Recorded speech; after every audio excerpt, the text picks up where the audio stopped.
Programme मद्दे मुकाबल में खुशामदीद। मैं हूं रबिया एहसन और मेरे साथ मौजूद है स्टूडियोज में आमिर मतीन और रऊफ क्लास्ट्रा। और आज के प्रोग्राम में जो बात हम करने जा रहे हैं उसमें सबसे पहले नून से शीन तो ना निकली, लेकिन तहरीक से तरीन निकल आया।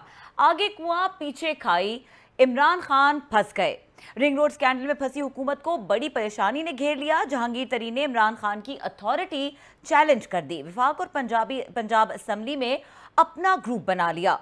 हुकूमती हल्के घबराहट का शिकार। इमरान खान से वफादारी साबित करने के लिए तहरीक इंसाफ की सीनियर लीडरशिप ने ट्विटर का महाज संभाल लिया। चीनी माफिया के खिलाफ नया शिकंजा तैयार।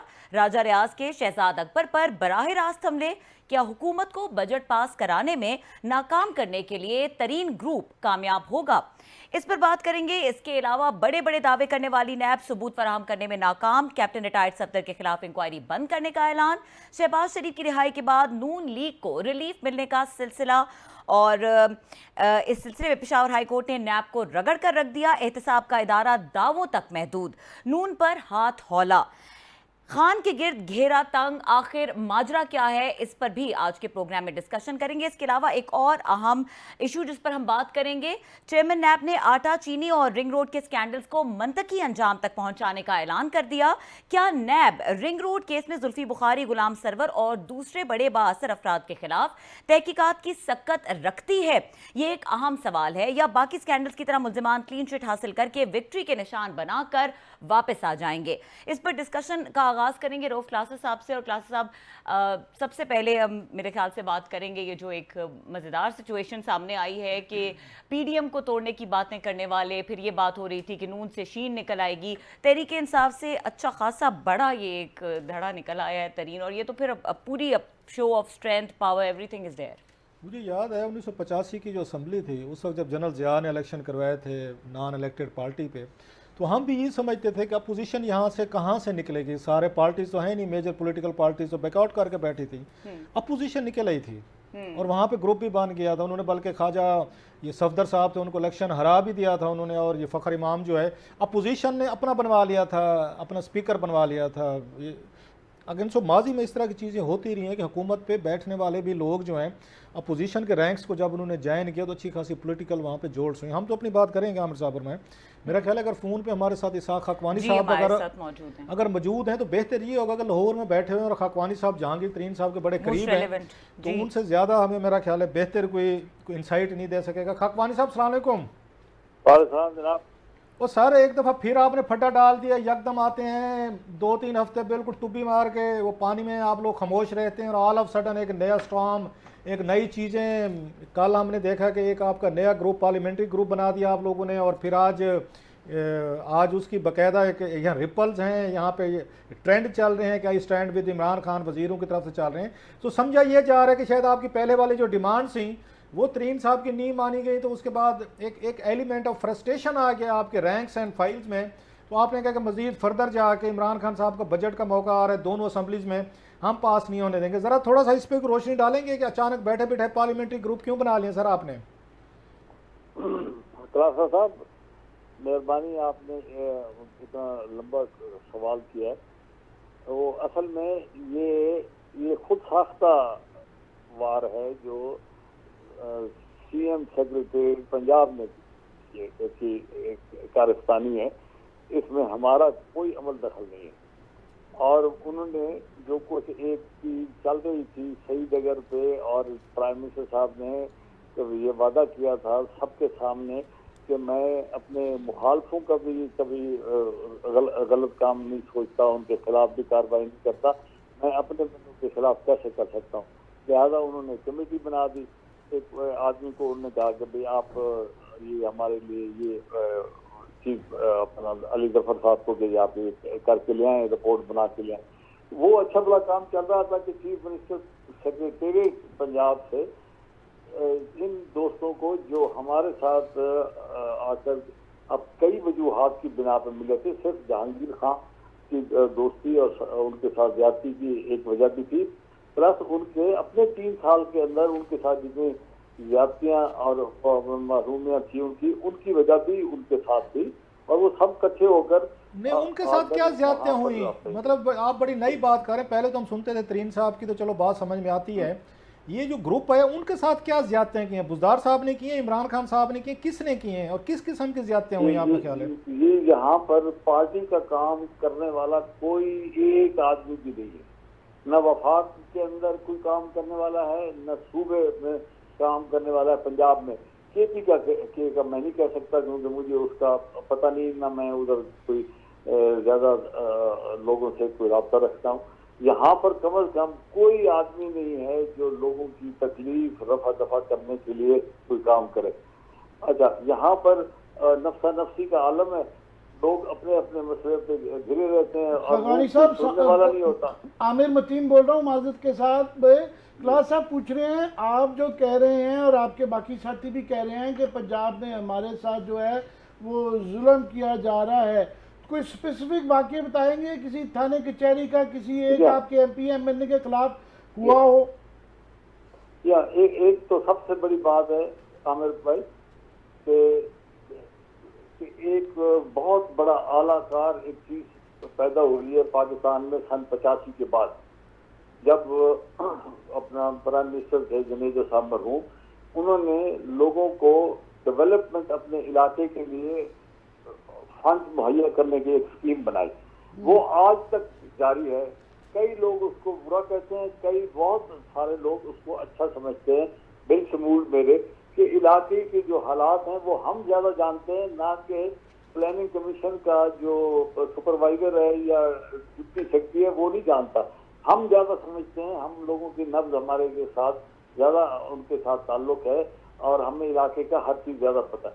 वो जो है फंड वो आलाकार बने हैं, आजकल की हुकूमत भी वही कुछ कर रही है और वो क्या करते हैं, अपने पसंदीदा लोगों को ज्यादा नवाजते हैं या अपने इलाके में जिसमें से वो मालिक होते हैं, चीफ मिनिस्टर होते हैं या सीनियर वजीर होते हैं, वो अपना माल वहाँ ज्यादा खर्चते हैं ताकि हमारा मुस्तहकम और वोट बैंक। और बाकी जो बेचारे यतीम गुरबा जो कोई थाने की शिकायत तो नहीं है? आप ये कह रहे हैं कि सिर्फ डेवलपमेंट फंड्स की ये इतलाएं आ रही हैं कि आपका जो ग्रुप है उसके एमपी एमएलए के डेवलपमेंट फंड्स रोके जा रहे हैं? कोई ऐसा वाकया तो नहीं है कि थाने में बुला के किसी को ज़दकोब किया गया हो या बदतमीजी हुई हो? नहीं, इस तरह काम नहीं होते। मेंबर ऑफ सूबाई असेंबलियों के साथ इस तरह काम कोई नहीं करता। वो करते क्या है कि एक तो फंडिंग रोक लेते हैं, दूसरे जो अपना इलाके में अफसरान हैं उनको कह देते हैं कि भाई फलां आदमी का काम में जरा उजरत करनी है, बाकियों के काम के लिए कुछ नहीं करना। तो वो बंदे 1 मिनट में इलाके में पता लग जाता है कि कौन इस वक्त बाअसर है, कौन और बेअसर है। एक ये अच्छा हो गया, क्लैरिफाई हो गया। मेरा एक कंफ्यूजन दूर कर दें, आज ये मेरा नहीं, ये सारों का आपके जो हम ख्याल ग्रुप है उसके कंफ्यूजन नज़र आ रहा है। एक तरफ ये कहा जा रहा है कि नहीं सर ये पंजाब गवर्नमेंट है जो तंग कर रही है, फेडरल गवर्नमेंट नहीं कर रही।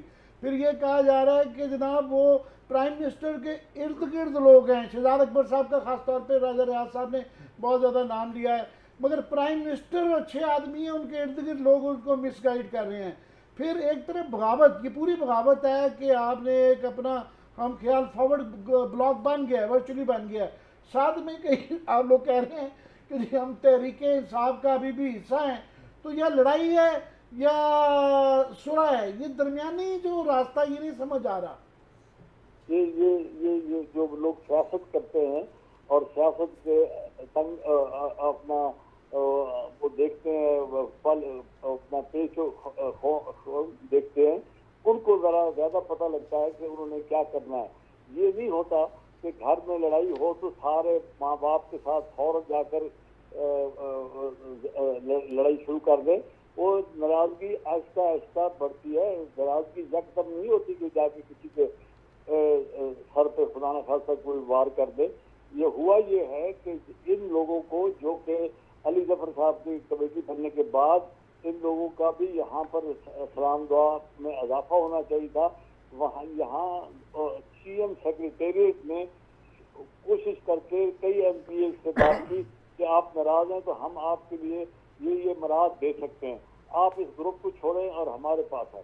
ये इन लोगों ने कल रात जब खाना हुआ तो वहाँ सब हजरात ने अपने अपने चीजें बताई कि मुझे ये ऑफर हुआ है, फलाने बंदे ने मुझे रिंग किया है, और ये फिर उन्होंने हमें ये कहा कि ये ग्रुप छोड़े तो हम आपके लिए ये खिदमत पेश करेंगे। और जब उन्होंने काम नहीं किया तो एक आदमी, आप कह रहे थे ना बताएं, तो एक MPA है उसके खिलाफ उन्होंने FIR कराई है किसी के सिलसिले में। दूसरे MPA साहब को के खिलाफ ये किया कि उसने कोई अपना मंजूर नजर अफसर लगवाया हुआ था तहसील में, उसको उन्होंने चेंज कर दिया और उसको हो गया। पहले तो मंजूर नजर लोग लगने नहीं चाहिए असूली तौर पे, अगर लगाए हैं तो उसको ये वक्त नहीं था उसको तब्दील करने का, क्योंकि आपने लोगों में एक बदली और एक फेडरल गवर्नमेंट के फैसले की खिलाफ वर्जी की। तो अच्छा, और इसी तरीके से लोगों को ये भी कहा जाता कि आए आपको इतने पैसे फंडिंग के लिए देंगे अगर आप फलाना काम करें। ये जो तरीकाकार है ये आपस में नाराजगी और लड़ाई कराने के, और ये खान साहब बाकी तो चीज को समझते नहीं है। खान साहब बाकी तो बातें चले समझ में आती हैं, दो चीज़ों पे मुझे थोड़ी सी कन्फ्यूजन है। एक तो आउन चौधरी साहब हैं, वो इमरान खान साहब के बहुत करीबी थे माशाल्लाह, उनकी मतलब है वो कहते हैं ना जैसे मुहावरतन कहते हैं नाक का बाल थे। ये आउन चौधरी साहब को भी शिकायतें हैं वज़ीर आला पंजाब से, इमरान खान साहब से कि जनाब के उनको भी डेवलपमेंट फंड नहीं मिल रहे, उनको भी कोई उनके काम रुके हुए हैं या उनका इन्फ्लुएंस कम हो गया। ये आउन चौधरी साहब की मुझे समझ नहीं आ रही, जो आपके ग्रुप में आके बैठते हैं और ये थोड़ा इस मिस्ट्री पे डाले, या जहांगीर साहब की मोहब्बत में आते हैं। जी जी, एक तो उनके जहांगीर खान के साथ बड़ी जबरदस्त किस्म की इक्वेशन है और ताल्लुक है। अब ये किसी की किस्मत है कि अगर कोई किसी के साथ साथी बन जाए तो आप उसको जिस लिहाज से देखें, आपके वो अपने दानिश में जो भी आप समझें, अगर एक आदमी एक दूसरे के साथ मिलके और इतने बड़े ओहदे से अलग होकर वो बात करता है तो यार उसके अंदर कोई चीज़ तो होगी ना जनाब, कि उसके ज़हन में कोई किसी के लिए मोहब्बत है या अखलाक है या कोई ये समझता है जाती। दूसरी बात यह है आपको डबल क्रॉस तो नहीं किया जा रहा सर, उस ग्रुप के अंदर की मीटिंग्स की खबरें बाहर लीक की जाए। चौधरी साहब का दूसरा जो छोटा भाई है वो इस वक्त सिटिंग MPA भी है और वो भी इस ग्रुप में शामिल था, और आकर वो भी इस 31-32 बंदे जो हैं इनमें शामिल है और वो भी कल मौजूद थे। हमने बताया है कि हमारे साथ ये किया जा रहा है, और एक सीनियर बंदे ने खड़े होकर कहा कि ये जो हमारे साथ उनका प्रिंसिपल सेक्रेटरी है, हमने उसको 2-3 दफा मिलने के लिए बात की है कि हम चीफ मिनिस्टर साहब से बात मिलकर कुछ बताना चाहते हैं। उन्होंने हमें टाल दिया और 3-4 दिन से हमें उन्होंने मिलने का मौका और ये टाइम फराहम नहीं किया। तो वो इस चीज पे काफी लोग नाराज थे कि अगर आजकल हमारे साथ ये हाल है तो कल को क्या करेंगे। आप खान साहब ये कह रहे हैं, जो मुझे थोड़ा सा समझ आ रही है, कि जहांगीर तरीन साहब के अगर इशू तो अपनी जगह पे है, उससे हट के तमाम लोगों के कुछ ज़ाती पर्सनल इश्यूज हैं जो ऑफ कोर्स समझ में आने वाले। किसी को डेवलपमेंट फंड नहीं मिला, किसी के कहने पे क्लाउड कम हुआ है, और उस डेवलपमेंट फंड्स पे तो आपको ही पता है, again you may be exception जो कि आप हैं, बाकी MNAs मोस्टली जो है MPs पे इल्ज़ाम लगते हैं कि कट लेते हैं 15-20% जो है ना डेवलपमेंट फंड में पैसे मिलते हैं, तो लिहाजा सबसे ज़्यादा जोर उसी पे दिया जाता है कि डेवलपमेंट फंड हमें नहीं मिल रहे। या जैसे राजा रियाज साहब का कहा जाता है उनको वजारत नहीं मिली, वो फ़रूख हबीब साहब हैं उनको वज़ीर बना दिया, उनको ये ग्रीवेंसेज हैं। आपने भी खुद बताया बाज़ से वज़ीर आला साहब नहीं मिलते, बाज़ की वो नहीं सुनते। तो मुझे समझ नहीं आती कि ये सारे अपने ज़ाती ग्रजेस ले के जहांगीर तरीन साहब का कंधा यूज़ कर रहे हैं या जहांगीर तरीन साहब उनका कंधा यूज़ कर रहे हैं। सर ये आप ये समझें कि जब आप एक घर को किसी शिफ्ट में चलाने की कोशिश करते हैं, और ये पार्लियामेंट जो है वो ये भी एक घर है, अगर इसके अंदर ऐसे बंदों को मौके और दफातर मुहैया किए गए जिनकी कोई कंट्रीब्यूशन ना हो पार्टी के लिए, तो दूसरे बंदे जिन्होंने काफी अपनी मेहनत करके यहाँ तक पहुंचे हैं उनके दिल में कोई खटन तो होती है जनाब। अगर आप 20 साल से अगर एंकर हों और कल को आपको कहेंगे आप एंकर से नीचे कोई ओहदा ले लें और वहाँ पर भी काम करें, तो आपकी दिल शक्ति तो होगी ना, हौसला अफजाई तो नहीं होगी ना जनाब। तो इसी तरह मेंबरान हजरात को जब तकलीफ होती है उनके वोटर्स से तकलीफ होती है। वो बिल्कुल आप सही कह रहे हैं। शायद इन्होंने उसके ऊपर जाना है, आप आएंगे तो जाना नहीं, अभी टाइम है। अभी मैं ये पूछना चाह रहा था कि एक तरफ तो जंग का ऐलान हो गया और ये भी धमकी आ गई है कि शायद वोट नहीं देंगे या एब्सटेन करेंगे, दूसरी तरफ जो है जब अभी ऐसी कोई बात नहीं है। ये आपके कुछ हजरात ने ये कहा है कि 2 MPA थे, उनको मैं सुन रहा था बदामी तो साहब के शो में रात बनाया उन्होंने ना। कहा है कि हमें जहांगीर तरीन कहेंगे तो हम पार्टी भी छोड़ देंगे, हम जो कहेंगे वोट नहीं देंगे। काफ़ी आपके मेंबरान ये भी कह रहे हैं। मेरा सवाल ये है यार, आप कि सुने, हमारी ये- इतला आती ये है, सवाल सुन लें। सवाल ये है, आप सुने, अपना आमिर मतीन साहब, ये अपना पुलिस की या अफसरों की रेजिमेंट तो नहीं है ना। हर बंदे का अपना हक है, वो आजाद ख्याल के लोग हैं, जो मर्जी के हैं। आपने इनको कोई डिसिप्लिन करके इनको किसी लाइन में तो नहीं खड़ा करना। इन्होंने एक ने मोहब्बत से कहा कि मुझे अगर कोई इस्तीफा दे दे तो मैं इस्तीफा दे दूंगा। अब उसको क्या कहे, उसको कोई आप उसको जाकर उसके साथ कोई रोक टोक करेंगे या उसके साथ आप नाराजगी का इजहार करेंगे? नहीं वो बिल्कुल बंदों की बिल्कुल अपनी करें। मर्जी मैं होती ये है, जो पूछना जिसके चाह रहा पास खड़ा था, है। मेरा सवाल ये था कि अगर इतनी लड़ाई करने जा रहे हैं तो बीच में एक दो हजरात हैं जो कि वजीर भी हैं, पार्लियामेंट्री सेक्रेटरी भी हैं, कम अज़ कम वो फॉर स्टार्ट वहाँ से तो रिज़ाइन करें ना। साथ में हुकूमत का हिस्सा है, वो पार्टी का नहीं है, हुकूमत का हिस्सा भी है और ये लड़ाई भी जारी है। ये आपकी सोच है, और वो लोग इसकी सोच से मुत्तफिक नहीं है। वो समझते हैं कि मैं वजीर हूँ तो क्या मैं वजारत की वजह से आप मेरी जो जहन है और जो मेरी सोच है उस पर आप पहरा लगा देंगे। वो समझते हैं कि नहीं, ये चीज गलत हो रही है। पहले लोग एक ऑफिस लेकर और उसे लेकर कोई बात नहीं करते थे और नौकरी करते थे, और अगर वो उसको आप बुरा समझते थे उस वक्त। आज वो अगर खड़े होकर बात करते हैं तो आप कहते हैं वजीर अपना वजारत छोड़ दे और करे बात। क्यों वो अपना वो करेगा जब भी उसको जरूरत पड़ेगी? अगर आपके पास इतनी ताकत है तो आप उसको चीफ मिनिस्टर क्यों नहीं निकाल देता अपने कैबिनेट से? आप ये भी तो सोचे ना। ये सिर्फ आप उस तरफ क्यों सोचते हैं कि जी ये बंदे को इस्तीफा देना चाहिए? आप कहें ना कि हुकूमत के पास इतनी ताकत है और अल्लाह करे उनके पास इससे भी ज्यादा ताकत हो, वो अपने बंदों को, एडवाइजर को और चीफ मिनिस्टर की अपनी टीम को, मिनिस्टर को हटा दे। बहुत शुक्रिया आपका या खकवानी साहब, आपने हमें ज्वाइन किया और अपने व्यूज़ जो है ना हमारे साथ शेयर किए। Thank you very much sir. ठीक है, हमें ब्रेक पे जाना है और ब्रेक से वापस आकर हम ये भी बात करेंगे कि इस लड़ाई का मंतकी अंजाम क्या निकलेगा। और आज तरीन ग्रुप के कुछ लोगों की मुलाकात भी हुई है वज़ीर आला पंजाब से, उसके बारे में थोड़ी बात करेंगे। इसके अलावा नैब से मुतालिक भी कुछ डिस्कशन करनी है। ब्रेक के बाद डिस्कशन को कंटिन्यू करेंगे।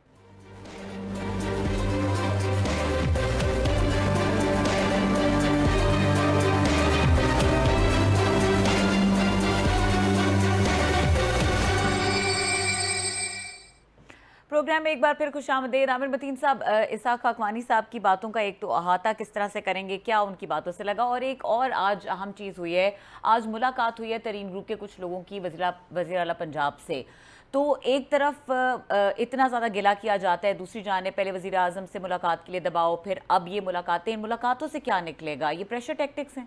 बात यह है कि अभी खाकवानी साहब की बातों से भी जो अंदाज़ा हो रहा है कि ज़्यादातर लोग जो इस ग्रुप में है ना, उनकी ज़ाती ग्रीवेंसेस हैं। और ये बजट के मौके पे अक्सर होता है, हर कोई लेके आ जाता है जी मुझे मेरे इलाके में ये वाली नाली बना दे, वो आ दें, कमीशन के मसाइल, ये वो बुला बुला होते हैं। फिर काफ़ी सारे लोग हैं, ये इनमें से ये जो आपको नाम नज़र आ रहे हैं, इनका 3 साल में किसी जगह नज़र नहीं आए। इनमें से ज़्यादातर लोग निगलेक्टेड महसूस करते हैं। तो उनको कुछ को टेंशन चाहिए, कुछ को स्कीमें चाहिए, कुछ को डेवलपमेंट फंड चाहिए, कुछ को इख्तियारात चाहिए, कुछ को वजारतें चाहिए। सो काफ़ी सारे तो इस तरह के। मगर एक और तबका भी आप देखें ना, इसका अखलाकी पहलू देखें कि ये क्या कह रहे हैं। ये कह रहे हैं, ये नहीं कह रहे जहांगीर तरीन साहब के जनाब ये इंसाफ किया जाए, क्योंकि पहले ये कहा तो उन्होंने कहा जी चलें ठीक है, हम ये जो है अबू बकर खुदाबख्श को इंक्वायरी दे देते हैं।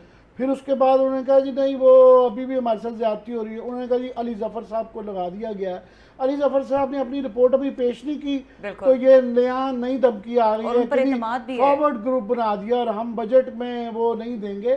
तो बात यह है कि कोई नजरियाती लोग तो नहीं है कि ये सियासी तौर पे नजरिया लेके चले हुए हैं। ये ज़्यादातर वो लोग हैं जो इलेक्टेबल्स आए थे, जिनके मतलब हम कहते थे कि जनाब ये इनको अपना पाउंड ऑफ फ्लैश चाहिए है। तो वो अपना पाउंड ऑफ फ्लैश मांग रहे हैं कि हमें ये टांग में से ना एक चिचड़ा निकाल के दे, ये हम खाना चाहते हैं। तो वो एक सिलसिला है।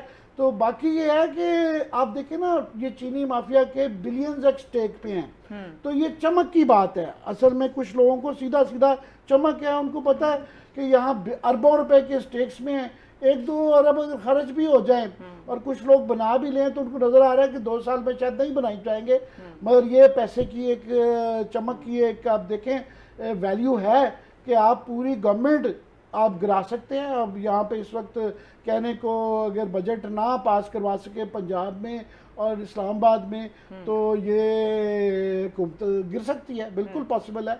और ये आइंदा चंद दिनों में ही पता चल जाएगा कि ये एक्चुअली धमकी है या इनको अपीज वगैरह करके वो बिठा लेंगे या कर लेंगे। मगर लेट्स से कि एक्सट्रीम एक हो जाता है जो कि जिसका मुझे अब कम इम्कान लग रहा है क्योंकि आखिर में ये बैठ बूट जाते होते हैं। पर लेट्स से कि अगर बजट नहीं पास करा पाती गवर्नमेंट तो उसके बाद तो फिर कुछ भी हो सकता है ना। इमरान खान साहब जो है असम्बली भी तोड़ सकते हैं, पंजाब की वो भी जा सकती है, तो नए इलेक्शन की तरफ जा सकती, कुछ भी हो सकता है। तो ये अभी देखना है कि ये इसके अंदर काफ़ी सारी चीज़ें टेस्ट पे इन लोगों का रिजॉल्व, जहांगीर तरीन की ताकत, इमरान खान की ताकत, फिर लिमिटेशन ऑफ एस्टेब्लिशमेंट। ये तो कहा जाता है ना कि ये गवर्नमेंट जो खड़ी हुई है ये वोटों पे नहीं खड़ी हुई है, ये एस्टेब्लिशमेंट की पावर पे खड़ी हुई है। तो क्या उनकी ये भी उनके इख्तियारात भी चैलेंज हो गए हैं कि आया वो बनाते हैं गिराते हैं, इन चंद बंदों को कंट्रोल कर सकते हैं या वही इनके पीछे हैं, कुछ भी हो सकता है ना। सो ये जो एक बिल्कुल एक ओपेक किस्म का एक कंफ्यूजिंग किस्म का सिनारियो था ना, ये मैं समझता हूँ ये अच्छी बात है कि बजट के इर्द गिर्द ही ये खुल के सामने आ जाएगा। और वैसे आप देखें कि अगर इमरान खान वो ये कह रहे हैं, मैं कह रहा हूँ ना कि वो ये कह रहे हैं कि इसको इंक्वायरी को ख़त्म करें, उनको इंसाफ नहीं चाहिए, वो चाहते हैं केस ख़त्म करें क्योंकि ये केस बड़ा सख्त नौयत का है। चीनी वाला मामला नहीं है, ये जो FIA का मनी लॉन्ड्रिंग का फ्रॉड का केसेस हैं, इसमें जहांगीर तरीन साहब पहले भी ये जराइम कर चुके हुए हैं। सो ये कोई दूध के धुले हुए नहीं है वो, तो ये उनको नज़र आ रहा है कि जनाब ये अगर केस गया आगे कोई भी कर ले तो ये फंस सकते हैं, तो वो चाहते हैं बस ये ख़त्म करें इसको ये करना चाह रहे हैं। भाई क्या सबसे पूछते हैं ओन चौधरी साहब का बड़ा रोल है, मैं लास्ट ही कह दूँ ओन चौधरी साहब का क्या रोब है जी। ओन चौधरी साहब का ये रोब है कि वो सियासी नहीं, वो इतने करीबी आदमी रहे हुए हैं कि उनके पास प्राइम मिनिस्टर के घर की कुंजियाँ रही हुई हैं, वो उनकी तमाम ज़ाती सीक्रेट्स का जो ख़जाना है उसकी कुंजी उनके पास है। तो ये सीधी सीधी ओन चौधरी साहब का आना वो एक ब्लैकमेलिंग है कि भाई साहब वो जाहिर है जहांगीर तरीन साहब के पास भी बड़े राज होंगे, ओन चौधरी साहब के पास राज है, वो ये कह रहे हैं उस लेवल तक जा रहे हैं कि जनाब ये अगर ना किया गया। अब देखना है कि इमरान खान साहब वो जो कहते हैं कि ब्लैकमेल नहीं होगा, होते हैं कि नहीं होते।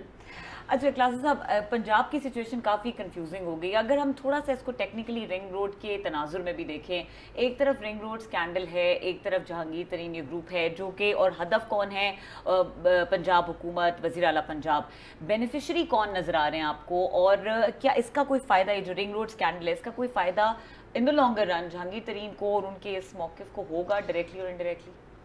जहांगीर तरीन साहब को साफ ज़रिए से इमरान खान साहब कई महाजों पे घिरे हुए हैं। सबसे बड़ा जो भी ईंट उठाते हैं ना, नीचे से उनका कोई दोस्त निकल आता है, उनका कोई डोनर निकल आता है, कोई ATM निकल है। जो इमरान खान साहब के अगर पिछले 2.5-3 साल देखें, उनके लिए बिग थ्रेट जो है ना वो अपोजिशन नहीं रही। जैसे आमिर साहब कह रहे हैं कि एक इनको एस्टेब्लिशमेंट की तरफ से खुलकर सपोर्ट दी गई, एस्टेब्लिशमेंट ने बड़ी मदद की इमरान खान साहब की। मेरा ख्याल पाकिस्तान के आप 72 सालों में देखें ना तो जितनी मैसिव और अनकंडीशनल सपोर्ट इमरान खान साहब को एस्टेब्लिशमेंट ने दी है आज तक, मुझे तो कोई मेरी उसमें तो नहीं आ रहा, मैंने जो पढ़ा भी है या लिविंग मेमोरी खुद भी मैं कोई देख रहा हूँ इस्लामाबाद में 22-24 साल से, इतनी किसी हुकूमत के साथ एक नहीं रही। उन्होंने सबको मैनेज करके दिया है, अपोजिशन को भी उन्होंने मैनेज करके दिया एस्टेब्लिशमेंट ने, इवन मीडिया हाउसेस को उन्होंने मैनेज करके दिया, एंकर्स को उन्होंने करके दिया, कॉलम निगारों को। किसी से भी इमरान खान साहब को छोटी सी भी शिकायत हुई है ना तो फौरी तरह बच्चे की तरह शिकायत लगाएगी, और वहां से भी बैठे हुए उन्होंने फौरी तौर पर इवन ट्वीट्स, बाद जर्नलिस्टों ने अगर ट्वीट्स भी किए हैं तो उसमें भी इमरान खान साहब ने उनको बड़े भाइयों को कहा है कि जनाब ये देखें ट्वीट्स डिलीट करवाएं। वो ये काम भी करते रहे हैं, यहाँ तक भी मैनेजमेंट होती है। इससे ज़्यादा क्या करते कि सहाफ़ियों को, बड़े नॉन सहाफ़ी हैं, उनको फ़ोन करके उनको थ्रेट करके उनके ट्वीट्स उनको डिलीट करवाए जाते थे। उसके बावजूद भी पता यह चलता है कि इमरान खान साहब की वो तो होगी सारी चीज़ें, नवाज शरीफ भी मैनेज हो गया, जरदारी साहब भी हो गए, जेलों में भी डाल, जिस पे इमरान खान साहब ने हाथ रखा इसको जेल में डालो, डाल दिया गया, तमाम वो ख्वाहिशात तो पूरी हुई हैं।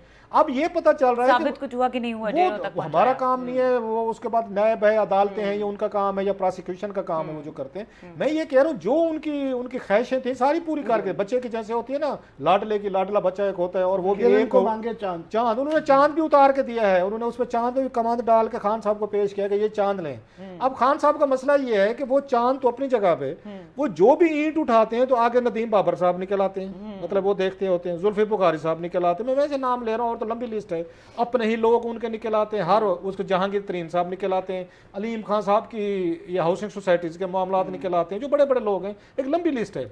सो उनके लिए बड़ी एम्बेरसमेंट है जो पीछे से सपोर्ट दे रहे थे कि जिस ग्रुप को, जिस हुकूमत को हमने सपोर्ट दिए, इसके बदले में वो ये चाह रहे थे कि पंजाब में आप चेंजेस करें, बुज़दार साहब वाली, वो इमरान खान साहब राजी नहीं है। अब जो बात आमिर साहब ने की, मेरे लिए भी डिजेस्ट करना मुश्किल है कि अवन चौधरी ठीक है माजरत के साथ अच्छा बंदा होगा, लेकिन भाई साहब उसमें इतनी जुर्रत आ जाना कि वो इमरान खान साहब के खिलाफ बनने वाले जहांगीर तरीन ग्रुप का हिस्सा बन जाए, अपने भाई को वो एमपी बनवा चुके हैं साहब, जरा इमरान खान साहब का क्लाउड यूज किया होगा, उन्होंने टिकट दी होगी, वो लेने के बावजूद जैसे वो कह रहे थे, खकवानी साहब बता रहे थे कि भाई साहब उनका भाई एमपी है और खुद वो आके उनके साथ बैठते हैं, ये मुशीर भी हैं, उनके वजीर भी साथ हैं। सवाल यह है कि आमिर साहब को सवाल था कि अगर वो नहीं क्विट कर रहे तो ये उनको फायर क्यों नहीं कर देते, अगर इनमें थोड़ी सी कोई तड़प है, कोई थोड़ी सी सारी चीजें हैं। और बाकी ये इस तरह के अलाइंसेस जो होते हैं ना, ये मैरिज ऑफ कन्वीनियंस होते हैं कि बुज़दार साहब जुर्रत नहीं कर पा रहे, अवन चौधरी उनका अपना उनका मुशीर जिसको इमरान खान साहब की सिफारिश पर उन्होंने वहां पे लगाया हुआ है, अब या तो वो डबल क्रॉस कर रहे हैं, जैसे एजेंट्स के हम सुनते हैं world second third to world कर फिल्मों में देखते हैं कि एक एजेंट है, रोग हो गया, उसकी भी कर रहे हैं और उसकी भी जसूसिया तो इसलिए भेजा गया है कि जाए फेक करें, एक्टिंग करें, ताकि पता चले अंदर खाते पॉलिसीज क्या बन रही हैं। और जनरली और कोई ऐसी अदाकारी उन्होंने दिखा दी अवन चौधरी ने कि सारे मुतासर हो गए कि अवन चौधरी जो है इमरान खान साहब के खिलाफ डट गए हैं, या वही बात कि उनके पास राज हैं बहुत बड़े, लेकिन राज हैं तो क्या उनमें इतनी कैपेसिटी है कि वो प्राइम मिनिस्टर ऑफ पाकिस्तान के खिलाफ जो राज हैं उनके पास सपोजली वो उनको आके कर सके, या वही नादीदा कुव्वत उन्हें कोई थोड़े से पीछे उनको सहारा दिया हुआ, इमरान खान साहब को मैसेज भेजे जा रहे हैं कि भाई साहब ये वो लोग सारे इकट्ठे हो रहे हैं जिनके पास आपके राज भी हैं, जिनके पास बेडरूम की कुंजी थी उनके पास, वो ये कहते हैं। सो अवन चौधरी का जाना ये बहुत सारे आर्म्स वो कहते हैं ना, एक उसकी अलार्म बेल जो है ना ये बचती हैं। और ये भी मुमकिन है, ये भी पुराने घाघ हैं, ये ग्रुप जो है बच्चे, ये भी हो सकता है कि इस तरह की गुफ्तगू करते हों उसके सामने, अवन चौधरी के सामने, ताकि ये जाके उनको बताया कि उनके क्या क्या इरादे हैं और क्या बम तोपे चलाते हैं। सो हो सकता है दोनों कैंप जो है ना वो अवन चौधरी को यूज कर रहे हो, या अवन चौधरी साहब दोनों कैंप्स को वो यूज कर रहे हो for his own political gains, strength या क्लाउड या किसको यूज कर रहे हैं इसके बारे में पता चलेगा, कुछ पता चलेगा और कुछ नहीं जो पता चलेगा उसको पता चलाने की कोशिश करेंगे। इसके अलावा नैब के हवाले से कैप्टन रिटायर्ड सफदर के खिलाफ इंक्वायरी जो है उसको बंद कर दिया गया, और इसके अलावा नैब ये कहती है कि रिंग रोड या इस तरह के जितने भी चीनी स्कैंडल है उसके ऊपर हम काम करेंगे। नैब के रोल के ऊपर बात करेंगे इस ब्रेक के बाद, हमारे साथ रहिए।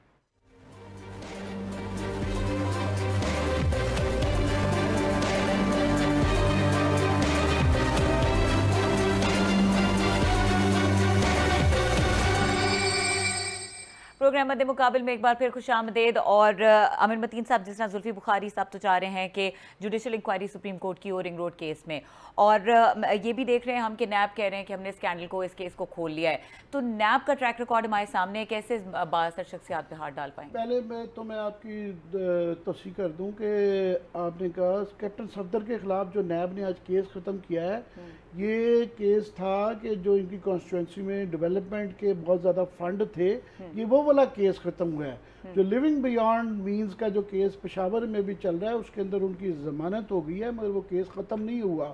उसके अंदर उनका ये MLF-ID थी तो लिहाजा वो ख़त्म हो गया। दूसरा एक मैं और ख़बर देता जाऊँ कि चीनी वालों के ना, ये जो चीनी कार्टेल है, इनके बुरे दिन आए हुए हैं। अभी एक और इनके खिलाफ एक बहुत बड़ा जो है स्कैंडल आ गया है कि इन्होंने अफगानिस्तान का जो एक्सपोर्ट कोटा था तो 20,000 टन जो थी ना वो इन्होंने चीनी का कोटा था, इन्होंने भेजी 5,000 और 20,000 की सब्सिडी ले ली, और ये अरबों रुपए में बनती है। सो एक और ये चीनी कार्टेल के खिलाफ एक बहुत बड़ा केस आ रहा है कि ये सब्सिडी जो लेते रहे हैं, ये झूठ बोल के लेते रहे हैं। 5 टन भेजी गई थी, 20 टन का क्लेम डाल के पैसे इकट्ठे कर लिए। एक और वो खबर देता हूँ। ठीक है। अब आ जाएं आप जुल्फी बुखारी और रिंग रोड पे कि वो जुल्फी बुखारी साहब डरे हुए हैं कि सब हो, हालांकि नैब के ऊपर हम बड़े नाकद रहते हैं और कोई उसका ट्रैक रिकॉर्ड इतना अच्छा नहीं है, बट सम हो सबकी जान जा रही जुल्फी बुखारी समेत कि ये नैब ना खोले। आइडली तो था ना, जिस तरह वो कल साहब कह रहे थे कि पंजाब एंटी करप्शन में चले जा रहा है, वो घर की है। FIA में भी चले तो जहांगीर तरीन ने अब शोर मचाया हुआ है, क्योंकि FIA बहरहाल जो है शेख रशीद और फेडरल गवर्नमेंट के अंडर है कि वो कह रहे हैं जी केसेस ख़त्म करवाएं। तो अब ये आज कह रहे थे जुल्फी बुखारी साहब को, मैं सुन रहा था आमिर मीर के प्रोग्राम में, वो कह रहे थे नहीं जी ये सुप्रीम कोर्ट के जज की वो करवाएं। अपोजिशन भी यही कह रही है और जुल्फी बुखारी साहब भी यही कह रहे हैं कि जनाब ये JIT सुप्रीम कोर्ट के जज की बनवाएं, उन्हें नैब से बहरहाल डर लग रहा है। बाकी आज उन्होंने बड़ी और एक खबर क्लेम किया, उन्होंने कहा जी ये ना कहिएगा कल को कि मेरे पे इल्ज़ाम लगाए। मैं पहले ही बता देता हूँ कि ये मारगला रोड के ऊपर जो एक्सटेंशन हो रही है, मेरी वहाँ पे प्लॉट वहाँ ज़मीन है और मैं उससे बहुत ज़्यादा पैसा कमा रहा हूँ। तो ये अब उसके अंदर दो सवाल आ जाते हैं। पहली बात है कि ये रिंग रोड का नहीं है, सिर्फ रिंग रोड को जब आपने मारगला रोड के साथ मिलाना है, दूसरा स्कैंडल वहाँ पे है। एक रिंग रोड का लहदा है, ये मारगला रोड की जो एक्सटेंशन है जहाँ दोनों को मर्ज किया जा रहा है, ये उससे रिलेटेड है। सवाल ये है कि ये इनकी चेक करने की ज़रूरत ये है कि तौकीर शाह साहब और इनकी सारी ज़मीनें मौरूसी हैं या रिसेंट टाइम्स में ये 2-4 साल में इन्होंने मज़ीद ख़रीदी हैं, या जुल्फी बुखारी साहब ने ये जो कह रहे हैं कि मागला रोड पे मेरी बड़ी ज़मीनें हैं एक्सटेंशन के अंदर, तो ये खरीदी कब गई हुई हैं और इनके या इनके ख़ानदान ने, सिर्फ इनकी नहीं क्योंकि ये पूरे ख़ानदान की ज़मीनें हैं, तो किस किस ने कितनी ज़मीनें मज़ीद ख़रीदी हैं, ये एक चेक करने की ज़रूरत है। दूसरा उसका इशू ये है कि वो ये इनको इंटरेस्ट ये है कि ये पसवाल जिगजैग के ज़रिए आए तो इनका वो आता है, उसके मुताबिक बनेगी जिसके अंदर इनको एक प्राइवेट स्ट्रिप कमर्शियल मिल जाती है 1.5 किलोमीटर के अंदर, जिसकी वैल्यू वो कह रहे हैं कि वो खरबों में जाती है। या CDA की स्पेसिफिकेशंस के मुताबिक जो प्राइम मिनिस्टर ने भी कहा है कि आप इस्लामाबाद की सीधी जो जाती हैं उन बॉक्सेस के मुताबिक एक ग्रेडेड स्टेशन हटाना पड़ता है तो हटाएं, उसके मुताबिक लेके जाएं।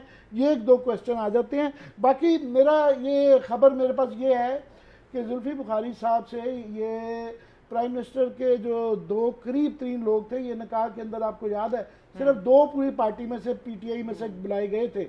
एक तो ओन चौधरी साहब थे, तो वो बेडरूम की कुंजी वाले, वो भी बगावत कर गए हैं, और दूसरे जुल्फी बुखारी साहब थे। सिर्फ 2 लोग इस तस्वीर में आप देखें तो ये 2 तस्वीर में थे।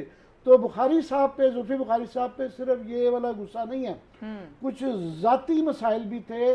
वो जो अंग्रेजी में एक लफ्ज़ होता है ना शनानिगन्स, को इनके शनानिगन्स की वजह से भी इनसे बहुत ज़्यादा नाराज़गी थी। प्लस ये रिंग रोड वाला भी मामला आ गया तो इनके खिलाफ जो है, आज मैं देख रहा था उनकी रंग उड़ा हुआ था, वो जो एक उनका बड़ा ओवर कॉन्फिडेंस होता था ना, बड़ा एक फ्लेयर, वो आज बिल्कुल मिसिंग था। वो परेशान नज़र आ रहे थे और परेशानी की वजूहत सिर्फ ये वाला नहीं है, और मसाइल भी हैं, शायद आने वाले दिनों में आपको खबर दें।